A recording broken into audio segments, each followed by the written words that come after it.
bass. Let the bass drop on.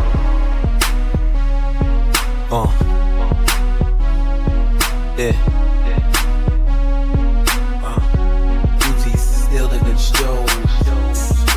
My niggas is loud.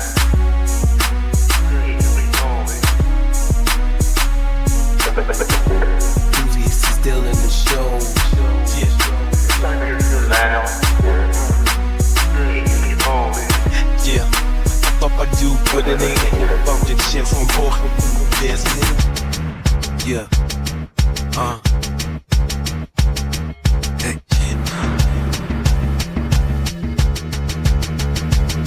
Car audio, Uzzi's is stone cold. Lit 15,000 subs, you know you feeling it. Breaking the internet with audio, you can get bringing information to the audio nation. Mixing and replacing, batching and replacing, teaching, entertaining, forever more explaining. Experimentation and action, you better subscribe to this YouTube station. Audio, dropping the beats so your sound can flow. Audio, car audio, Uzzi's is still in the show. Bass, car audio, keep feeling. Bass, audio, then Uzzi's bass.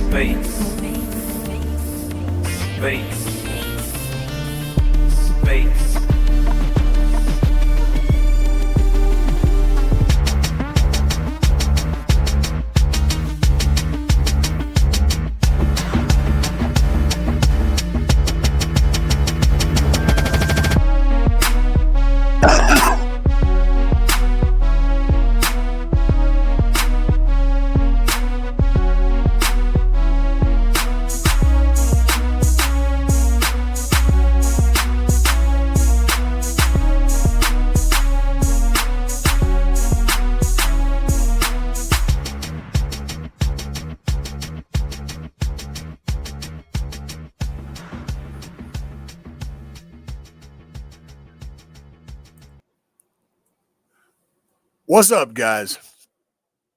So, doing a little bit of different thing tonight. I'm streaming from my office and just trying out some different things, seeing how things go.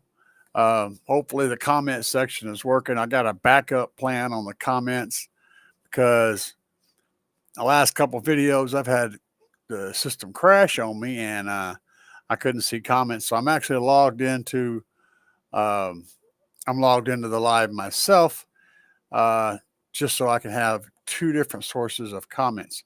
So I'm waiting on a few folks to show up, but there's somebody already here. And what we're working with tonight, or what we're talking about tonight, is this guy. This is a Sundown SCV 1500.1 1500 watt amp, and this is a Basshead Garage watt meter hooked up to a piece of 9-wire. So we're all set up. Now, to let you know what that's all about is a plan that I've got for some upcoming videos that I want to present to you guys.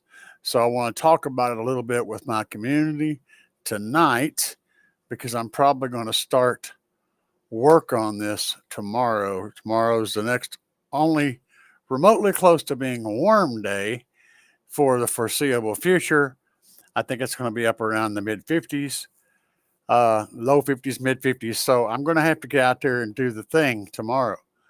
And what's up, guys? Welcome to the show. We are doing a little bit of an oddball stream. I'm streaming from my office tonight. You guys show up. I'm trying to prevent problems with the internet and with any other thing from happening, because I've had issues in the last few shows. So I'm trying to prevent that. And I will be taking questions tonight, just like always. But tonight's topic is going to be on essentially building a loud system with not a lot of money or with not a lot of power. So how are we going to get that done? And what can we do?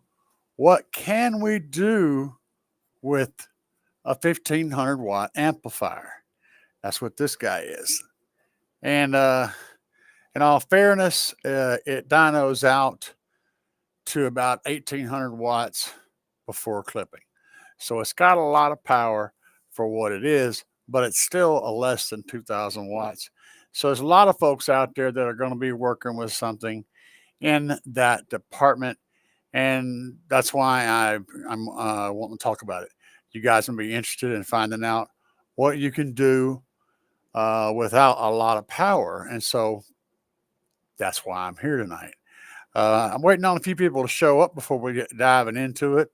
Somebody, if you guys can see or hear anything, type a comment for me so I can see if the comment section is in fact working before this show gets going too far. Anything. All right. So, yeah, good deal. All right. Sean, greetings from San Salvador. Yeah, Rusticles has the most insane setup I've seen so far. You're dang right. Rusticles has got a loud, crazy setup. I've been in it a couple of times now, and Rusticles is a hell of a nice guy too. So what I'm here to talk about tonight, and thank you, Sean, for chiming in there. What I want to talk about tonight is a low power but loud system. So right now in my Tahoe, I've got around 10,000 watts on 412s. And what I'm thinking about doing is downsizing it to a 1500 watt amplifier. And because I've had this amplifier on those 12s before, and it's pretty dang loud. It's impressively loud, especially considering it's only 1500 watts. At the same time, I also want to use this little watt meter, which measures the power output from the amplifier. So we can not only see what 1500 watts can do, we can see what we can do with 500 watts or 1000 watts, all from the same amplifier, because I can turn it down and measure the actual power with this guy. It's like a little dyno that you can mount in your vehicle. It's very cool. So how much does the box / wall contribute to your output of your system? That's the question. And everyone's like, power, power, power. You need more amplifier. You need bigger amplifiers. But really, is that the thing? Or is it all about the box? So these questions I want to answer. Now, I know that there's other people that'll tell you in theory you can do this, in theories you can do that. What I like to do is put it into practice. I want to see what we can actually do in an established vehicle. I know what it's capable of with lots of power. I know I'm capable of getting, with it tuned exactly the way it is right now, I'm capable of doing around 28 to 32 hertz at around a 149.5 on the glass. That's my maximum thing I can do with it tuned the way it is right now. I can actually get over a 150, but I have to tune it a little different. I didn't like the way it sounded, so we're working with what we got. Why are you making noises? My phone is exploding. What is going on? You guys forgive me because I am a doofus. There we go. What is that place? That would be my associate texting me. Oh, my phone. Look, use the chat feature. I want to leave her identity specifically. If you can travel, I'm doing it on Sunday. Oh, okay. All right. I got you. Yeah. My sister has, she apparently is watching the stream and hasn't ever participated in a stream, so she sent me a text message instead of messaging on the screen. But it is what it is. Guys, this is a really random thing. And I don't expect a lot of people to be here tonight because nobody has any idea this is coming. And it's also kind of early in the evening. But for those of you who are watching this later and, you want to see, you're curious as to what's going on, which is what's going to happen with most of my people are going to be watching this later. And I understand that. Again, I'm going to be putting this smaller amp in the Tahoe tomorrow. I'll be shooting some video about it, and we're gonna dyno it, and we're going to not only we're going to dyno it and test the dyno, we're going to test the amp, and we're going to test the SPL that we reach with different amounts of power being applied. So I can look at the dyno and tell exactly how many watts I'm putting into the system and how loud can we get 4 12s in the Tahoe on that low tuning it's on, musical tune, nice slow one, on 1,500 and less watts, 1,500, 1,000, 500 watts. These are the things I'm curious to answer. I want to see just what we can accomplish. Jason, I am up to no good, Jason. Sir, I am doing a thing from my office. And I'm answering messages from everywhere. So I don't know, man. I'm up to no good. But Jason, I'm going to be putting this. I'll show you. Since you showed up, maybe one of my regulars, I'll pick it up again. It's kind of heavy. This guy. Yeah, that's the Sundown Audio SCV 1500D. It's my old backup amplifier, one of my favorites. Yeah. And you guys know what this is. This is the Basshead Garage watt meter right here on a piece of 9-wire, nice and long. It's going to go in there, and I'm going to put this in my Tahoe, pull my 9.5K out and put this guy in there, and we're going to run some tests. We're going to try some new things.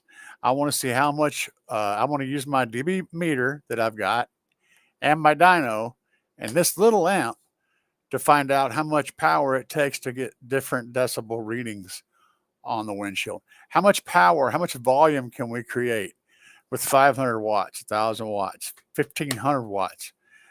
A little more, a sample do around 1,800 if I push it hard on 412s. I don't know. I just think it'd be interesting to shoot. So that's what we're going to do. I like messing around with stuff and, get her done. Live what? What's up, Bobby B? Y'all, Bobby B is in the house.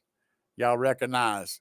Yeah, it's a random live, man. Nothing crazy. Just oh, Big Jeff is live? Well, that figures, yeah. Well, he'll be okay.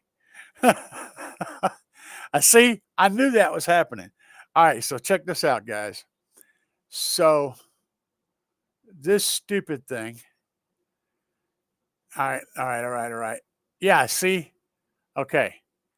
Now, yeah. All right, so now it shows live what? And then Bob B says, what the hell? Big Jeff is live also. All right. And it shows up over here too, right? But it took it like 3 days to show up on my normal chat window. Something weird going on with the chat.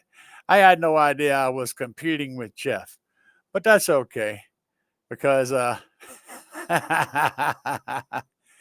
yeah, man. Odds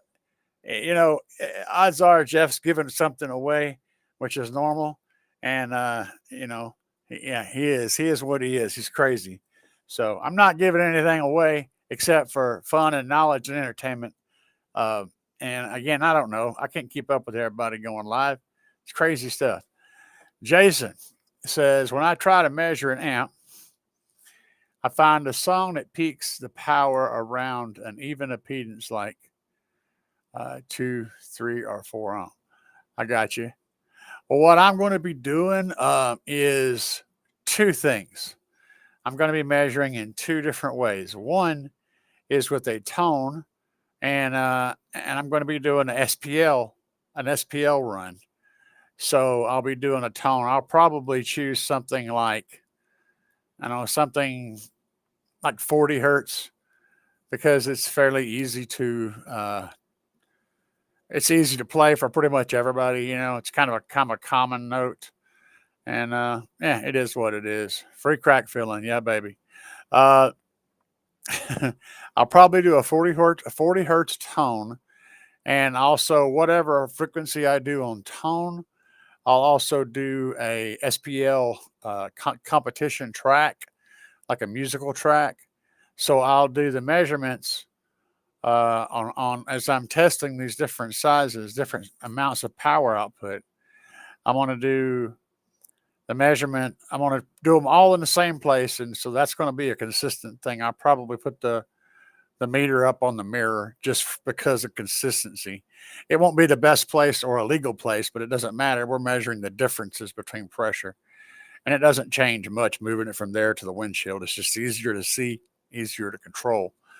So I'll run that up there, and then I'll run a tone and a track for a couple of different frequencies and on one power setting. And then we'll turn the power up on the amp, and we'll test it at different power levels. So we can get a 500 watt output, 1,000 watt output, and a 1,500 watt output, and see what kind of power we're putting out, given this amp all the battery it can possibly take in. We'll see what kind of power we're putting out on this amplifier.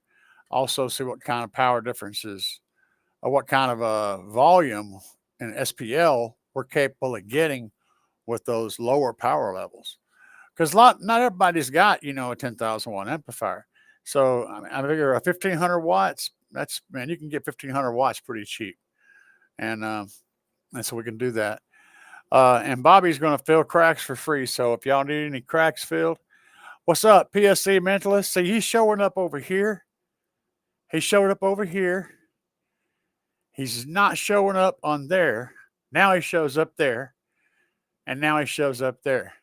See, there's delays, like all this delay. And sometimes it stops even working. What's up, man? We're just doing crazy stuff. And yeah, we're just doing crazy stuff, talking about doing low power amp tests and stuff. I want to see what kind of volume I can get out of a low power setup. Jason says the resistor bank will give you an exact impedance, but with speakers, you'll need to experiment to find the right frequency. Yeah. And I agree. And a resistor bank will absolutely give you an exact impedance. Speaking of a resistor bank, I haven't checked into it, but I'm meaning to do some digging to figure out what a resistor bank is actually made up of. My guess is it's like an electric space heater. Like an AC space heater. I can totally see one of them old generic with the wire that zigzags back and forth, or the little coil that goes around and around. I can totally see something like that being used as a resistive load. I just have no idea if that's what's happening, but I got a feeling that's what's going on with those big, humongous resistors. But beyond that, I'm not interested in pulling up a measurable, precise thing that I can do over and over again with different amps. What I'm more interested in is seeing how much power I can get out after the subwoofer is, doing the thing where you have box rise and all that kind of stuff, the realistic number. The clampinator. I don't know what the clampinator is. BSC says, I got a question for you about the clampinator. I know about the presonator. I don't know about the clampinator. So you're going to have to clue me in. And I'll do my best to answer your question about said clampinator. But yeah, Jason, I'm just trying to get a realistic number. I mean, there's dynos. I mean, Sundown Unofficial did a dyno on this. It did 1,800 watts to clipping and around 15 and a half, about 16 and a half up to 1% distortion and 18 to clipping. So I know what it's capable of doing, but what does it do? What does it do on speakers? What does it do in a vehicle?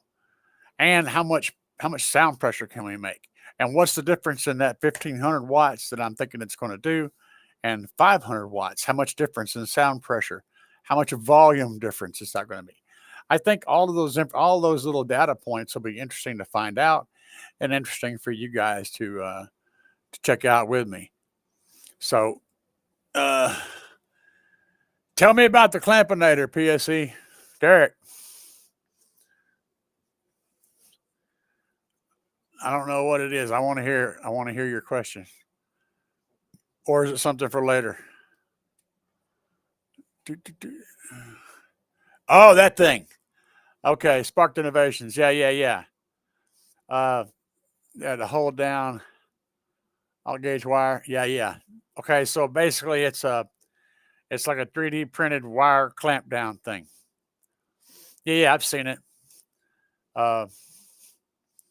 Jason said the most he's seen are big sand cast resistors in a metal housing. Huh. Yeah, like I said, Jason, I know you're a psychopath, so get a hold of one of those old school electric heaters and test the ohm load on it.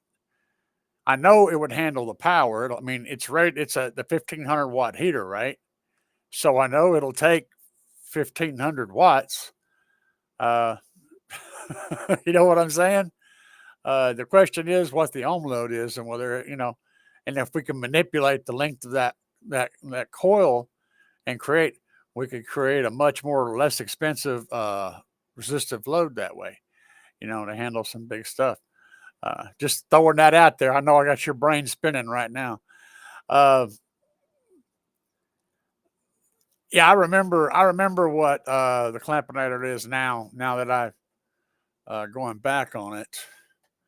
Let me see here. Hang on a second. I'll look it up just to make sure.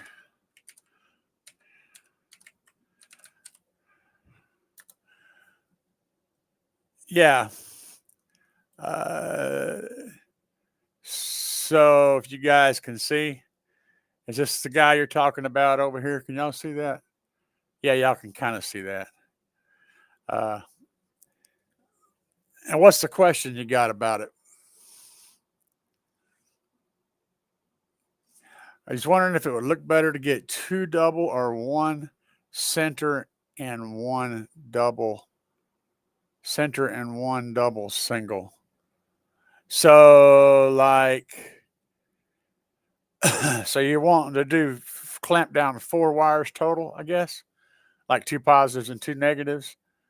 And you're wondering if it would be better to do that or to do a 4 spot or multiple 1 spots. I'm going to tell you.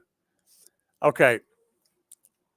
Yeah. Okay. So here's my take on it and a rough draft of my brain here. And my take on it is this. You know how often we change stuff up in builds, right? It's like it's never the same for very long. So consider that you will definitely be doing it different later.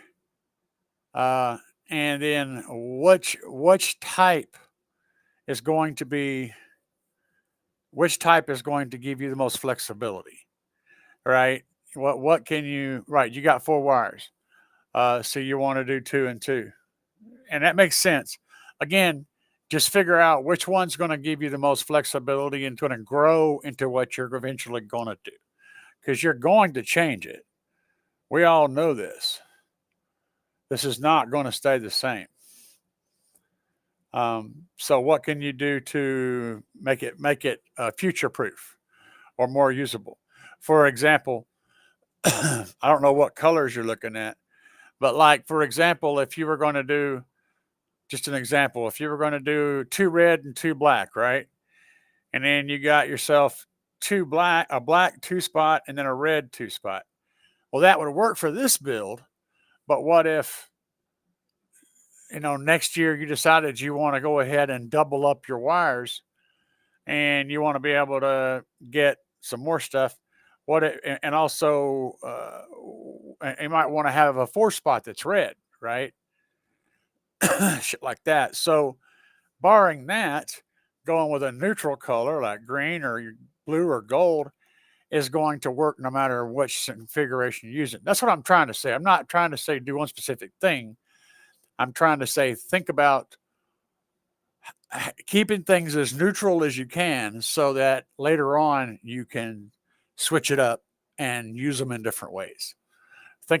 Always try to think ahead, man, because there ain't nothing worse than getting boxed in on buying some stuff.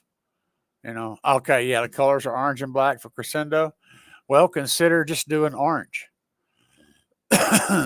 that way you're not locking yourself into 2 of them being for ground, right?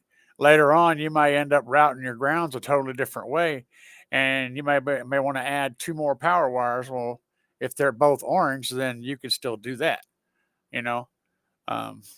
Just throwing ideas out there, man. So, I get your concept, and these things are really cool. So I get the concept and all, but just consider that you may change up how your things are run, and using a neutral color that you can use throughout the whole thing allows you to change that up without having to try to, work the color schemes in every time. But I like the idea. Orange and black, they're not terribly expensive. They're not cheap, but they're not terribly expensive. So that's cool. And those will look nice with crescendo. Does crescendo are they still making speakers? I know EXO was having a hard time finding replacements for the ones that one that he exploded. He's going to wind up having to do something completely different in that speaker location because there's no replacement.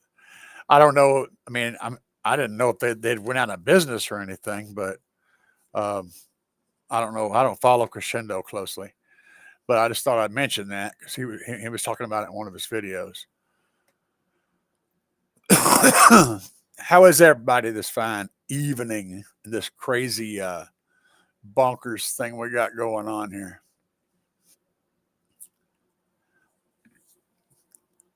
Yeah, it's definitely going to be eye-catching. Hey, guys, check this out. Are we gonna ride or not? Are we gonna ride or not? Are we gonna ride or not? Are we gonna ride or not? In my jacked up truck, I'm moving slow. Oh, really? Speakers booming, y'all already know. Crescendo. Mud on the tires, feeling alive, country roads at night, the southern vibe. Looking out the window, fields in sight. My boots on the pedal, driving all night. Are we gonna ride or not? Are we gonna ride or not? Are we gonna ride or not? Are we gonna ride or not? Stars above with the moonlight glow. Country chill, riding down this road. Catch me cruising as the bassline hits in the southern air, where the night never quits. Rolling with my folks, just having a blast in a jacked up truck. We ain't going too fast. We gonna ride. So, Mojo said he has 3 kicker L715s. Let's see. I got several hardcore kicker people in chat. You got 3 kicker L715s. Will 5,000 watts be too much? PSC, take it to him. Give him the information he's looking for, because I could try to answer it, but I got a couple guys in chat that can answer that question for you like nobody else.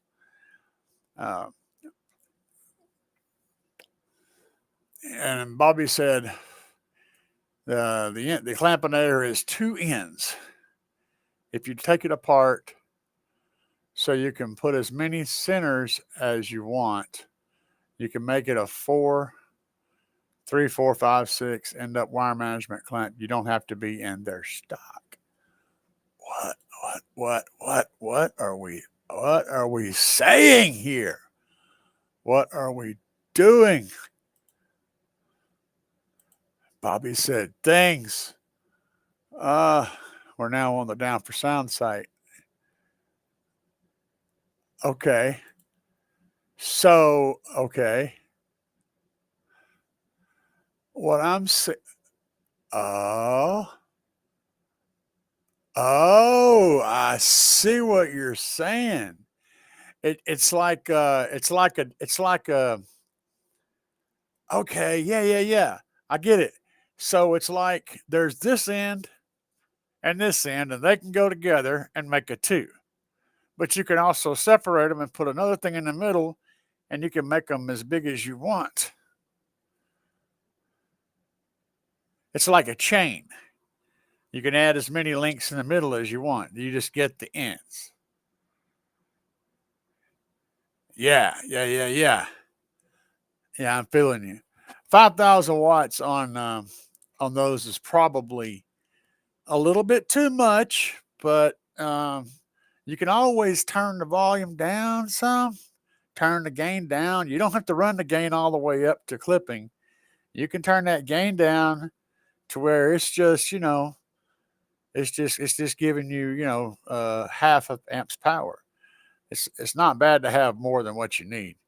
The thing is, on the game, you just don't want to turn the gain up too high, but you can always back it down some. And then, or using the gain as like a level output below the clipping port, of course. But yeah, it's not too bad. I think 5,000 watts on three L7 15s. What do they run? What are they like? 1,500 watts RMS or something like that? I can't remember. And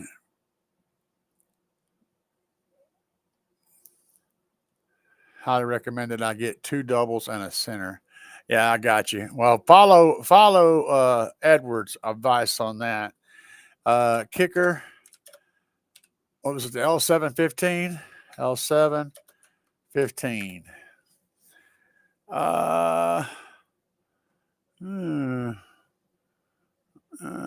L7R. The L7. It looks like 1,800 watts, but I think they're 900 watts. Let's see. That's a Solo X. That's not what you're talking about. That would be a retarded question to ask about the Solo X. L7. All right, so let me find this. I'm trying to look for information on your speaker because I don't have it programmed in my brain. L7s, yeah. You got two JP23s. Yeah, that's you're about right. That's about 5,000 watts. You got 2, and you say you're running 3 subs. That's going to get complicated. I guess you're running them what in slave mode, strapped.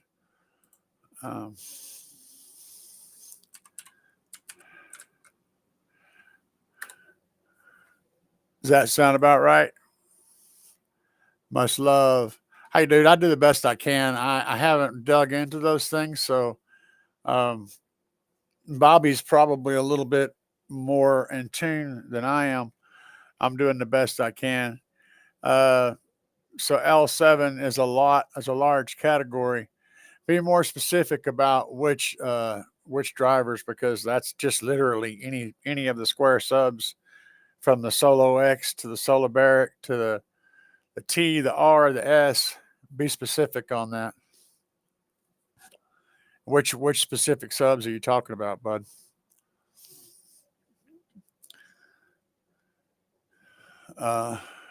And just on this first page, there's 4 different kickers, L7s. You know, L7 square. Yeah, that's what that means. L7. So it's probably going to be one of these 3. It'll either be the Solar X. Yeah, that's a good choice too, Bobby said. Got the Solo X, and you got the Soliberic S and the Soliberic L7R. And here's the thing, okay? So I can skip past because the X is a 2,000 watt RMS. The S is 1,000 watts, and the R is 900 watts. 3 of those. That's a little bit. If you're pushing that 5,000 watts, if you're giving it all of that, it'll be a little bit heavy on either of those for 3 of them. But it'll probably take it for a little bit, but you might want to back down the power to get more into the ballpark of what those subs are going to be asking for. I personally, okay, a lot of people will put many times the power of the RMS rating on stuff. Me personally, I'm a firm believer in putting as close as I can to the RMS power that the thing says on that with my amplifier. So in this scenario, I would run like a 2,500 watt amp or a 3,000 watts to the 3 subs.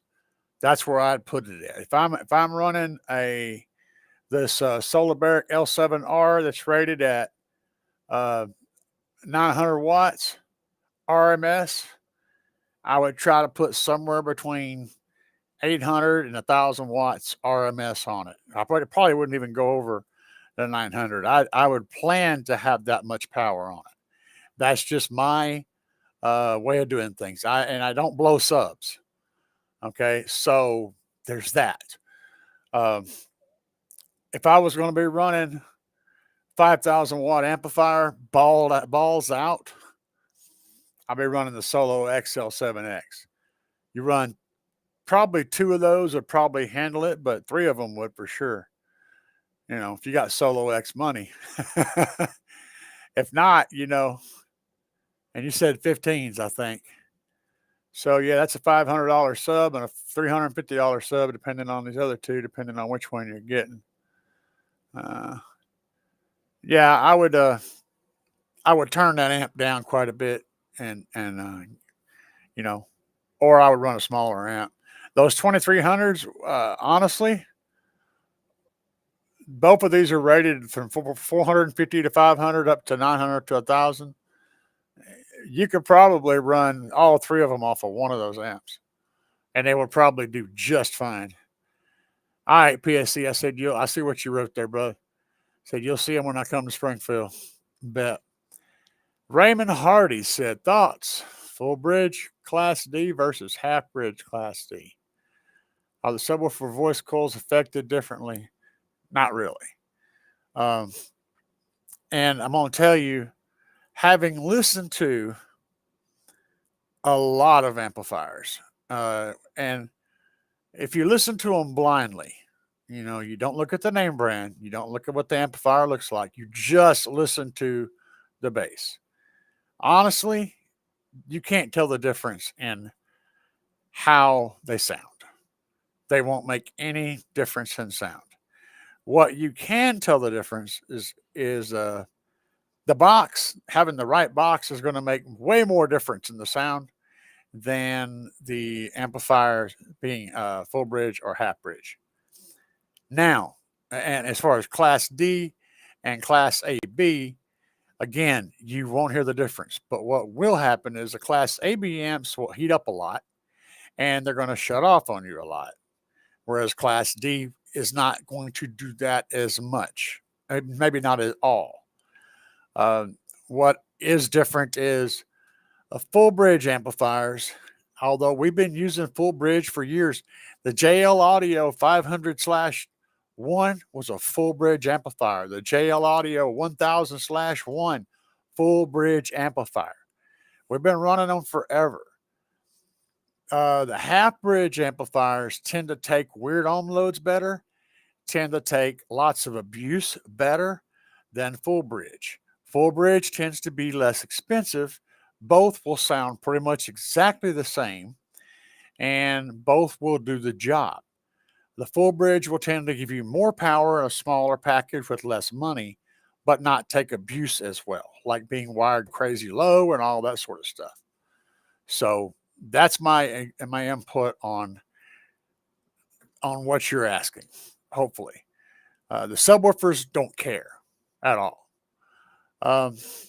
What do I think about the DS18 8400 amp Gen X? I have used some of the Street Series DS18 amps. Don't do that. I've used the Q class, the Q. Was it SQL or QL? It's their SQ line. Those are great DS18 amps. And I've used the 3500 and the 5000 watt Hooligan amps. Highly recommend those. They are stellar good amps.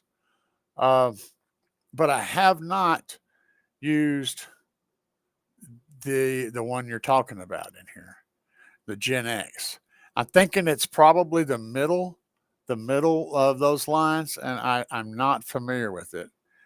DS18 is a company that, and Raymond, you're welcome, sir. DS18 is a company that has a big range. Their top line stuff is as good or better than anybody else out there. Their economy stuff is a whole lot of it is total garbage. And so there's a big wide range between their best stuff and their cheap stuff. And where that amp falls in that category, I don't know. So I can't speak on it. Some companies are a lot more grouped up. Like with JL, if it says JL audio on it, it's not going to be junk, right? It's not. JL's just going to give you this group of stuff. It's going to be this range. Always is. You know, some companies are like that. Other companies like DS18 and Scar and other places, they have some really awesome stuff. But they also have some total garbage, and you don't know what you're getting for sure. You gotta pick your way through it. So I wish I could help you more on it, but I can't. You might shoot a message to. Well, DS18 has a group on Facebook. Post your question there, and don't ask for opinions though, because they're all going to tell you they're awesome. But ask why. You know, what's great about it? What's its strengths and weaknesses? Ask probing questions. But is anybody? You know what? I could get into it. I've been thinking about doing square subs, but man, the problem is, I mean, even for this economy one, this Soliberic L7R, the 15 is $349. Now that is like that's really not that bad of a price if it handled a little more power. I don't know. I would need to have like 3 of them. The 3 of them probably would be pretty close to 18s. I don't know about that, how that conversion works. I don't remember. Let me see here. Where is my... That's what I was looking for. I got to make sure I'm not missing anything because it gets a little bit weird, the chat does. So all of a sudden I'll think ain't nobody saying nothing, but it's because the chat's broke. Right now, there is nobody saying nothing. You guys have questions. You need to spit them out there, and I'll try to hammer my way through them. But yeah, I don't know. I've been tossing it around about doing 18s, and honestly, for like the $500 that that next series that handles 1,000 watts RMS for the $500 for them a piece, that wouldn't be terribly bad. And those 15s would have the cone area of an 18, I think. Does that sound about right, Jason? Jason's my spec guy. I know it's a 20% difference from round to square. It probably isn't quite. Oh, yeah. Yeah, no doubt, dude. Yeah. Solid. That's a solid move there. Your brother gave them to you. So you're going to use them. Yeah, I absolutely would. I have no problem with using those. My only problem is having to buy them. Having to buy anything. Yeah. And the main thing you're worried about is that RMS number. Just get that peak number out of your head. It doesn't really matter. It doesn't mean anything. That's one of those numbers that's irrelevant. I mean, you could take a 500 watt sub and put 10,000 watts on it for a second or two. Does that mean it has a 10,000 watt peak power handling? Not really. But that's the point, you know. Focus on the RMS number.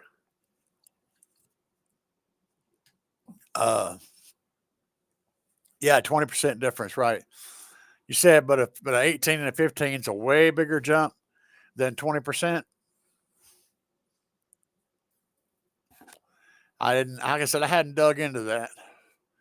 Still 20%.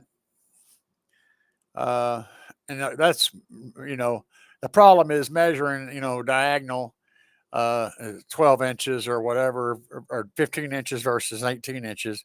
That doesn't translate to area very well. Knocking, you know, filling in the corners of a circle is probably like going, okay, let's in my brain, my foggy old man brain, it seems like that would be maybe like adding an extra inch to the subwoofer. So going from a 12 to a 13 or going from a 15 to a 16, something like that. Well, welcome back, Bobby B. Where was you at? Filling cracks? He was over there filling Big Jeff's cracks. I know what she was doing. Trying to get you. What's he giving away tonight?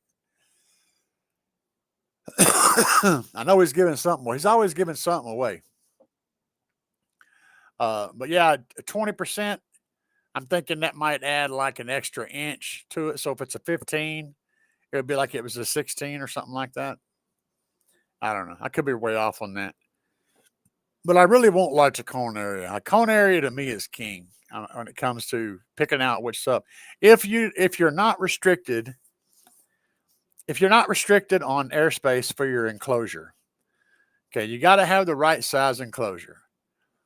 You need enough enclosure, enough airspace for that speaker you're trying to play. But if that's not a restriction, if you've got all the airspace that you want for whatever driver you want to run, then having more cone area is always going to give you more loudness and lows. So you can get a little bitty speaker to play low, okay, but it can't play low loud. It needs to play low loud. You need more cone area, right? It just doesn't work that way. You can make a little 2-inch driver play 20 hertz, but you can hear it. Like, holy crap, that little sucker's playing 20 hertz. But you can just hear it.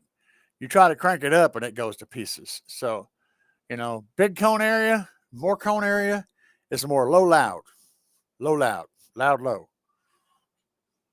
Big Mike McDonald said, oh yeah, and Bobby said he lost the internet driving down the road. Yeah, that sounds about right. Big Mike McDonald says, is it possible to replace a 4-layer coil with an 8-layer coil in an 18-inch sub? The Golden Eagle 18D4, I do not know that driver. Want to do some type of full recombing and would like to make them D2s because I have three ones blown.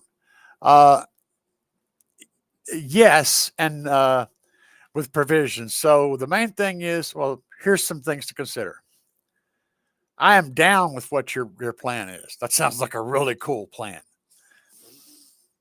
Understand though, what you're putting in there is going to perform differently than what came out, right? So what I'm saying is,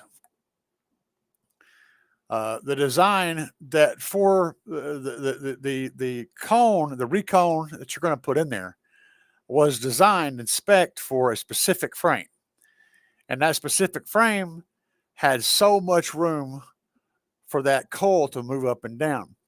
If it could be that the basket you're putting it in, the motor, is going to not have enough space for it to go up and down, or it's going to bottom out, or it's going to jump the gap when it comes up. So that's something to think about. The second thing is whether or not the coil that you're putting in there will fit in the gap for that coil to go into in the motor. If it doesn't fit, there's no way you're going to make that work and have anything that's going to sound or even function. It's got to fit in that gap, and it's got to fit correctly. It doesn't need to be real loose, because then you're not going to have any good strength on that field. It's not going to have enough strength to move it properly. And it doesn't need to be too tight, because as the wire expands and the glue expands, you'll start rubbing.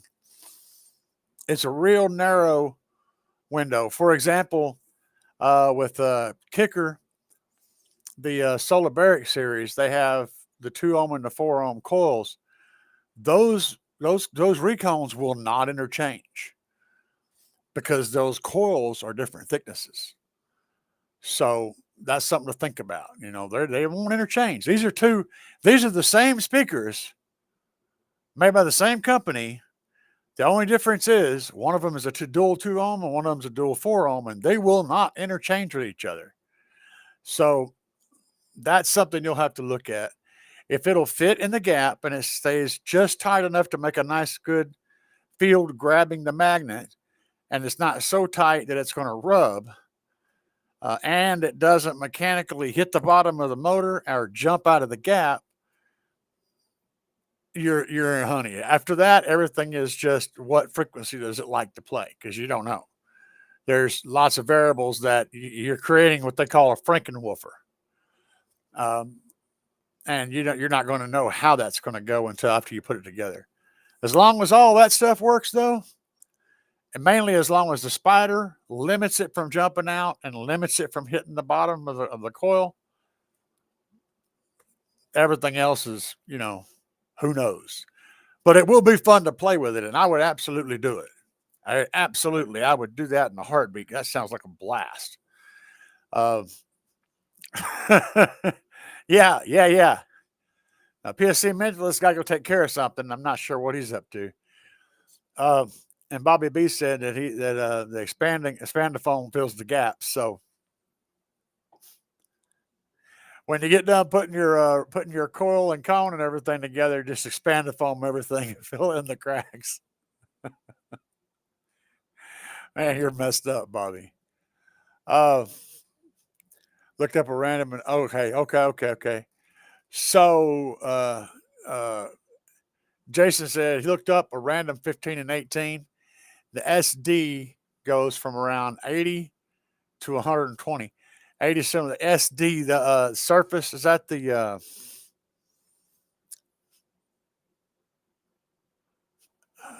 what's the word? The square, good Lord. Okay. I'm trying to figure out what SD is. That, and Bobby's just going to type nothing, because that's how Bobby rolls. SD. Oh my God.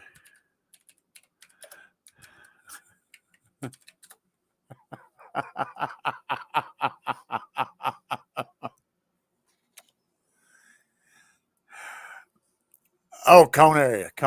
All right, my bad. Thank you. So 80 centimeters to 120. That's a pretty substantial. That's like, what's that, like 20? It's like that's like 33% bigger. So yeah, that'd be like 33.3% bigger.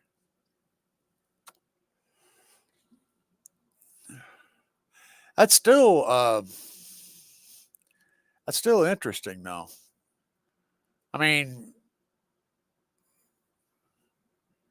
holy crap, dude.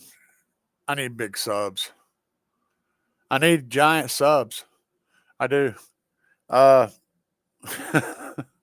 we got down at Carmel's, they got a 21-inch Punisher in there that he had two, but somebody bought one of them. Sorry, bastard.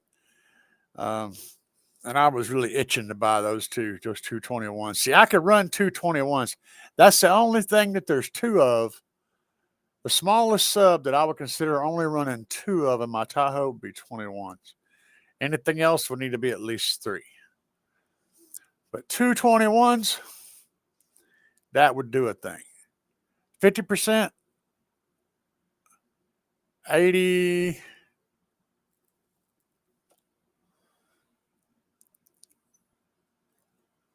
Okay, yeah, it would be. I was figuring differently. I was thinking, 40, 80, 120 thirds, but yeah, it would be 50% bigger than, yeah, I get it. Ground Zero has a subwoofer called the Germinator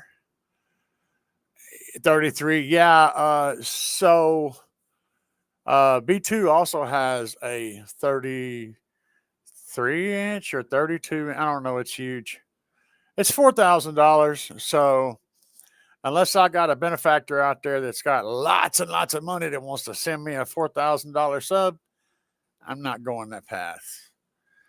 But if someone wants to send me one, I will absolutely run a single 33 in the Tahoe. I would do it. Yeah, I know, Jason. My brain was doing it one way, but I completely missed the boat on that. But yeah, you're right. 80 would be half again bigger. Yeah, so 50% bigger. So yeah, that's a big difference between the Square 15 and the 18. Choke change said, how's it choke? I'm not sure how to pronounce. Yeah, okay, we'll work with that. Don't choke on it, choke. I'm choking on your name. I get chump change. I don't know. I had never heard choke change before. Is that like a switch, like a hand switch?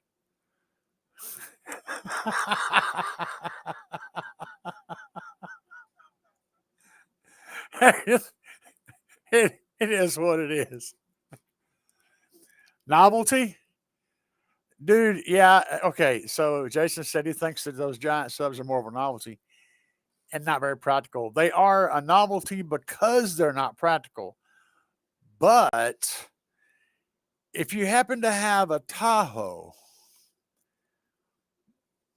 where you can actually create a cubic meter of airspace, that changes things. And yes, Bobby, I agree 100%. It's all about cone area.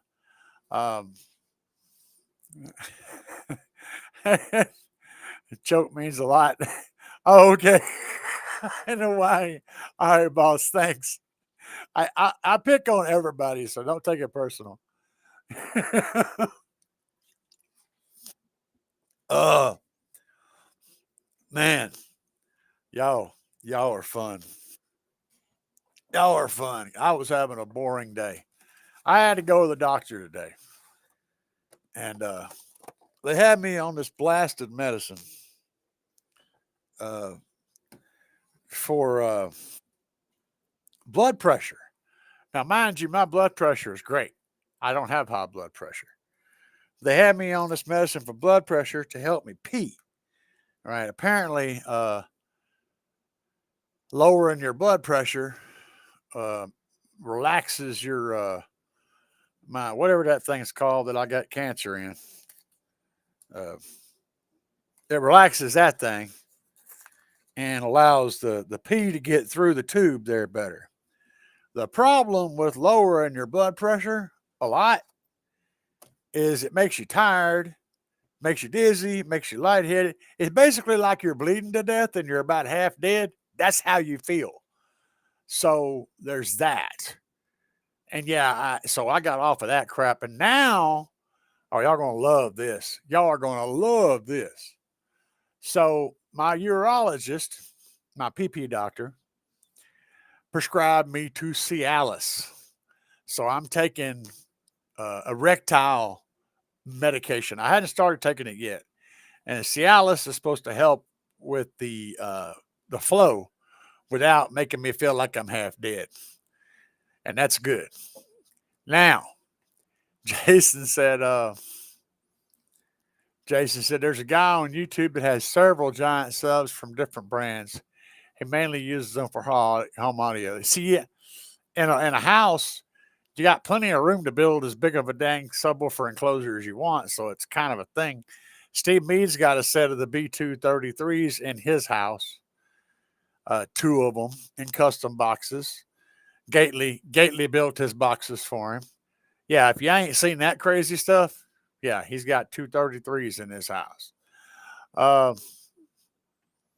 And the channel was Sylvester. Interesting. I joined late, but the SIB24 has some cone area. All right, an Infinite Baffle 24. That would be cool. The Kraken, there's a Kraken that's a 21 inch on Parts Express. The Kraken.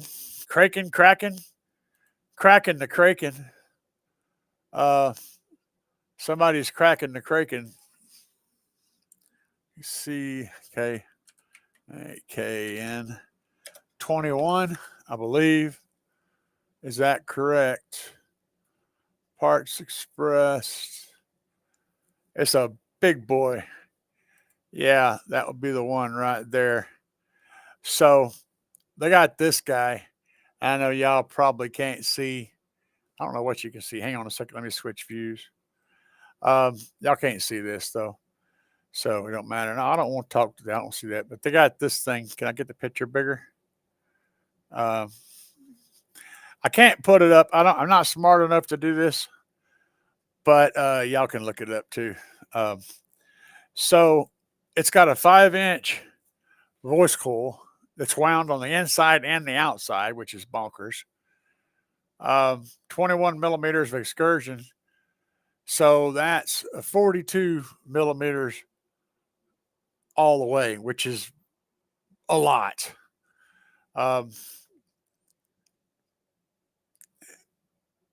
Dual spiders, reinforced treated paper cone, aluminum shorting sleeve for minimum distortion. It's a bonkers subwoofer. Yeah, choke change. That B2 is a beast, but $4,000. Bobby B said it helps get the morning wood. Yeah, we're just gonna leave that one alone because Bobby says, "See, aren't you glad I told you to go live?" No, man, I always enjoy going live as long as things are working properly.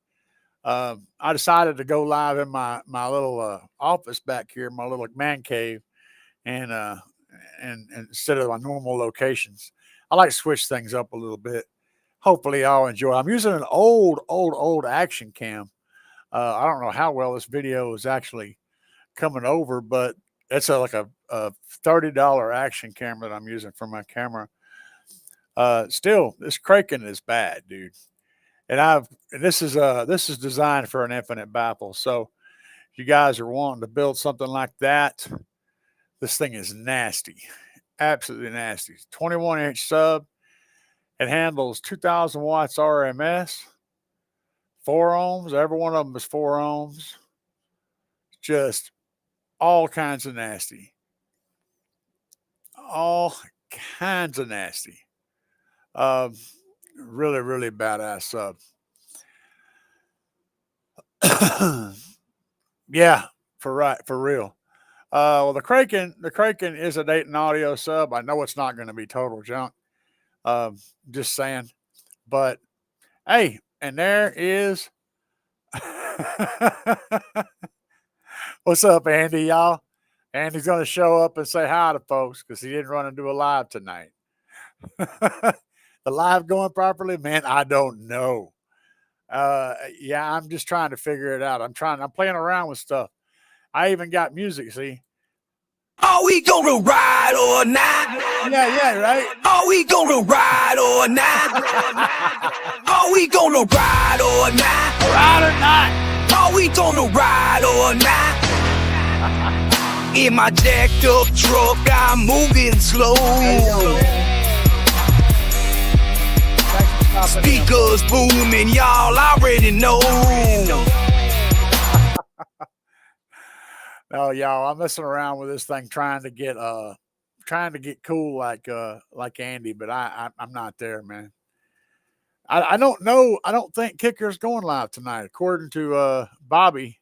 But oh no, it's all good, man. I'll bail with you. I'll bail with all y'all if they're going to be live. Let me see what's up. I'll go check onto it and find out. Kicker, let's go check them out. Are we gonna ride or not? I don't know. Oh, that's not it.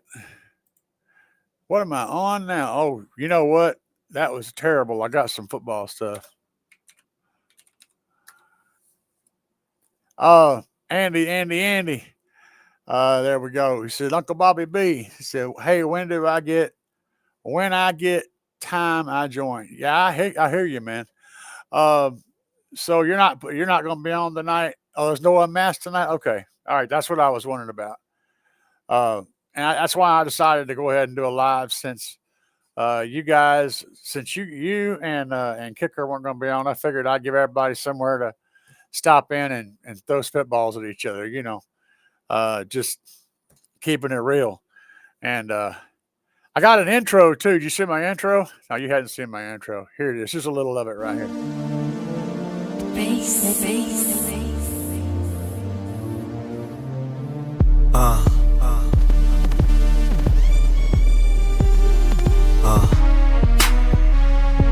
Yeah.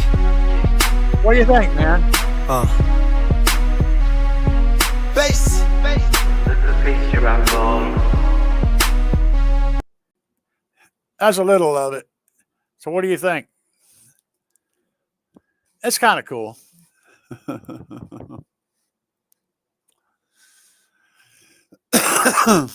Like I said, I don't have the whole soundboard and everything all rigged up, but I'm kind of messing around with it and working on it. Play it and live it. Says happy Thanksgiving to everyone. Stay safe. Yes, sir. And it's coming around the corner. My sister is telling me that she's going to be doing the thing Sunday. So maybe we'll go down there the weekend. I was planning on, I couldn't decide whether I was going to go to Arkansas for Sunday or not, or for the week for Thanksgiving, or just go on Christmas, but we might make it down there. Thanks, man. Yeah, it's a short little clip. It's got a good little groove to it. I'll send you the song so you can hear the song on your own time. I'll send it to you on Messenger, and you can listen to the music that I got for it. It's kind of cool. It's got a little rap in it and everything. It's kind of grooving. But I'm still trying to figure out all the details on how to make all this stuff work. Andy does it so well. Like he's a one-man show and he runs it like he's got a freaking crew in there. Very cool. Got all the best toys. Got the motorized camera with the remote control and all that cool stuff. So I dig it, man. I dig it. I like watching your show, man. So I find it very entertaining. And that's hard to do, especially whenever nobody's asking questions. But anyway, you guys, I'm going to get off here. I've had enough. I'm going to get off. It's been over an hour. And y'all been wonderful. And I'm on a jet. And I had a good night. Hopefully I answered the questions that you guys did have. and did the best I could. And for now, we're going to call it. Peace, guys.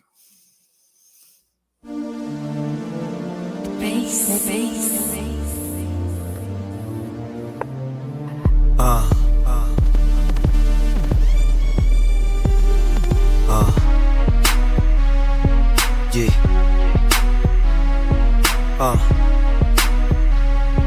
Bass. The face you are born.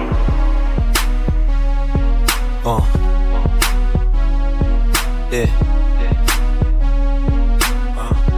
Uzi's still in the show. My name is alive.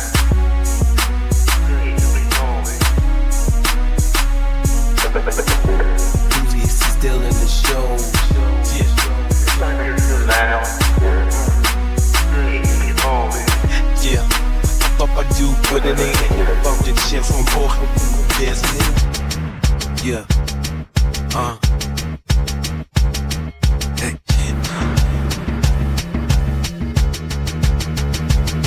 Car audio, doozies is stone cold. Near 15,000 subs, you know you're feeling it. Breaking the internet with audio, you can get bringing information to the audio nation. Mixing and replacing, ratcheting and replacing, teaching, entertaining, ever more explaining. Experimentation and action, you better subscribe to this YouTube station. Audio, dropping the beats so your sound can flow. Audio, car audio, doozies is still in the show. Bass, car audio, can you feel it? Bass, audio, Then doozy is bass. Bass.